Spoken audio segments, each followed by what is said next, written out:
Alright y'all, welcome back to the channel and to some more buckshot testing. And as you can see, it's about 25 degrees out here with 8 inches of snow or so. But hey, we've still got tests to get done for you guys. So we're out here braving the cold and snow today to see what a couple new rounds can actually do. But to start out with for today's video, I picked up some of these shells, the Hevi-Shot Dead Coyote rounds. These are a 12 gauge, 3-inch, 12 pellet load of double-aught buck, moving about 1,350 feet per second. And it does say right here on the other side of the box that they are the 12 density. It's the typical heavy shot stuff, and it says they are frangible as well. So I'm definitely curious to see how these actually pattern, especially since these are, I think, $46 a box or something for 5 rounds. They are not cheap, so they better give us some very nice patterns. And I do plan on doing something like a water jug penetration test to see what that frangible pellet actually looks like, but we're going to start with a pattern test today. And as for the setup we're going to be running them through, I brought out my Remington 870 special purpose. It has a 24-inch barrel, and for a choke, I went with the factory stock full choke. Now I looked and did a little bit of research about those Dead Coyote frangible double-aught buck pellets, and there's really not a whole lot of fantastic information about what chokes work well with them. So I figured we'll start with the choke that I know best. I know how it tends to perform, and we can work from there. This stock full choke may very well not be the best choke for these at all. They could like a lot more constriction, a lot less, but we don't know unless we start somewhere and try it from there. So for today's test, it's going to be the stock full choke, and we'll see what happens, because we can always move up or down from here. And as for today's test, everything is set up the same as usual for a buckshot load. I've got the big sheet of paper at 40 yards. I've got the chronograph so we can get our velocity, and I've got the templates that we can lay up over our results as well. So let's get you guys set up with a view of this target. I don't know what we're going to see here. It could be pretty impressive.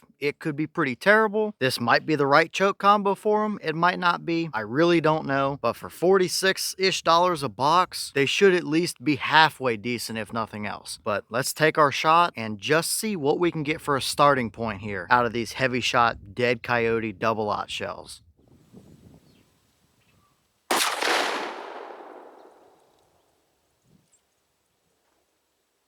Alright, so let's take a peek at our chronograph real quick. The boss claim was 1350, and we saw 1355 out of that 24-inch barrel. So I'd say we're pretty well right on the money. I kind of would have expected them to test them through like a 28 or a 30-inch barrel to get that kind of number, but it seems like they might have actually tested it through a little bit shorter of a barrel, keeping those predator hunters in mind that might run that little bit shorter barrel. So it's definitely always nice to see the boss claim, and 12 pellets worth of heavy shot buckshot at 1355 is not going to feel very good down range.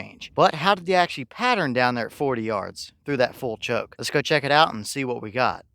Alright, so now we're down here at our 40-yard paper, and this is what we got. Now for reference, the white dot was the point of aim. The paper is 36 inches wide by 42 or so tall, and we did have all 12 pellets on the paper. It looks like 11, but these very top pellets up there in the top of that white dot are doubled up in the same hole. There's 2 touching each other right there. And I did measure from the farthest 2 points across, which is pretty much left to right, and that gave us right at a 24 3/4 inch spread at 40 yards. So definitely not terrible overall here. It would be a little bit better if we did not include that one flyer over there far off to the left, but still, it's definitely not top of the leaderboard. But it is a very solid start. At least what we're seeing here is a pretty uniform and pretty even overall pattern. There's not a bunch of big holes in it. There's not flyers all over the place. It's really not stringy at all. It's just kind of a little bit more broad spot of shot right there on the paper, which we can definitely work with. Now, right off the bat, do I think that particular shell is worth almost $10 a round? From this particular test, no, because we can do the same performance from a federal copper-plated double-aught buck load for a quarter of the price. But this at least does give me hope that we can tune these in to be a little bit better. Now, is this terrible? Definitely not. We've seen way worse. There's no doubt about that. That is a more than usable enough 40-yard pattern for a coyote hunt all day long. But I guess let's throw some actual templates up and get a little bit better of an idea of how it performed in some more real-life scenarios.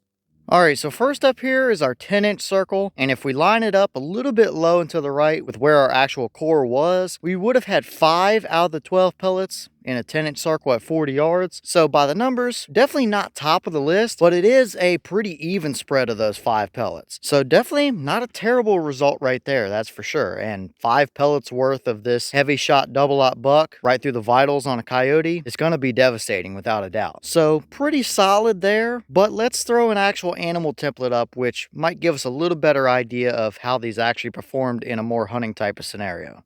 Alright, so here is our hog template, and yeah, right off the bat, I probably wouldn't use these for hogs because they are supposed to be frangible, but I don't have a coyote template. However, this size is pretty close. A coyote's midsection might be just a little bit smaller than what this hog template is, so it at least gives us a relative idea of what it would look like, if nothing else. And at least in a hog size template, you would have a definite 10 pellets, and probably about the same for a coyote. Maybe that 9 of them right there through his main vitals might be what you're looking at for a coyote. So definitely not a terrible result here today, that's for sure. If this was a standard load of buckshot, that would be a pretty solid performer. The problem I have so far is the price. At $46 a box, I just don't think that performance is there. But again, this was the first test we've done with these through a factory stock flush full choke. Can they get a whole lot better than that? There's a good possibility that we can see better. We just have to try it through other setups and see what happens. But at least we have a pretty even and good starting point to work off of here, because we've had other expensive buckshot loads do way worse than that. So these definitely show good potential, that's for sure. I figured this was going to go one of two ways. Either it was going to work out and we're going to see a pretty decent pattern like this, or it was going to be absolutely terrible. And another thing I was kind of concerned with was, since these are a frangible pellet, was the full choke going to be too tight, and were they actually going to start crumbling or anything as they exited the barrel, which did not happen here. So I guess we have a pretty middle of the road starting point here. Good pattern potential, but I don't know how much more we're going to be able to get to see if it actually lives up to the price tag or not. But we're just going to have to test it more and see what they can actually give us through some other chokes.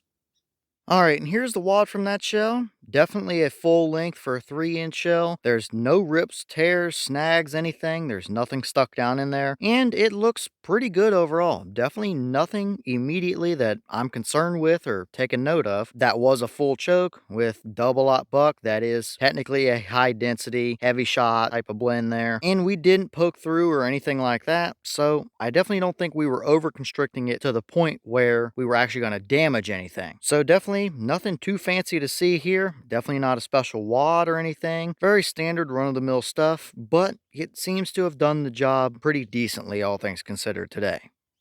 Alright y'all, well, what did you think about that performance right there? For a pattern standpoint, that's a solid pattern. That is more than usable enough for 40-yard coyotes, and you could push that pattern pretty easily to 50 yards as well, without too much of a problem. But from a price standpoint, I don't think this test quite lived up to their price tag, at least not yet. But like I've already mentioned, this is the first test we've done with them, and we will try them through other chokes and stuff to see if we can actually get something that might be worth that price point with some combination. So I guess for a starting point here, definitely not terrible, but they do have an uphill battle ahead of them with that kind of price tag. So I guess we'll see what happens. So I guess leave your thoughts in the comments. Is that about what you expected to see? Were you a little surprised one way or the other? Have you tested any of these Hevi-Shot Dead Coyote shells, whether it be the double-aught buck or the T, or I think they might even have a BB load or anything like that? And if so, what has been your experience with them? And what other chokes would you like to see us run with these? Or what chokes do you think might perform better? Leave all your thoughts in the comments. But with that being said, I've got some more testing to get done for you guys, so I'm going to get back to it. As always, you have the channel Instagram as well as the mailbox where you can send stuff if you'd like to. All that information